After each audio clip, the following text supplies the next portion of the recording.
აფხაზეთის საინფორმაციო ანალიტიკური ცენტრის პროექტი გაკვეთილი აფხაზეთი ბათუმის ნომერ მეორე საჯარო სკოლაში ჩატარდა ღონისძიებას აფხაზეთის ავტონომიური რესპუბლიკის მთავრობის თავმჯდომარე გიორგი ჯინჭარაძე მთავრობის წევრებთან ერთად დაესწრო.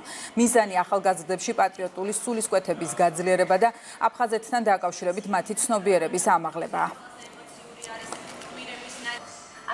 მიხარია ესეთი მნიშვნელოვანი პროექტის განხორციელება, რადგან ეს თაობა ახალგაზრდობა მოზარდები არიან ის რესურსი, რომელმაც ჩვენი აფხაზეთი უნდა დაიბრუნოს და დიდი მადლობა მინდა გადაუხადო აფხაზეთის საინფორმაციო ანალიტიკურ ცენტრს ესეთი კარგი მიზანზე ორიენტირებული პროექტების განხორციელებისთვის.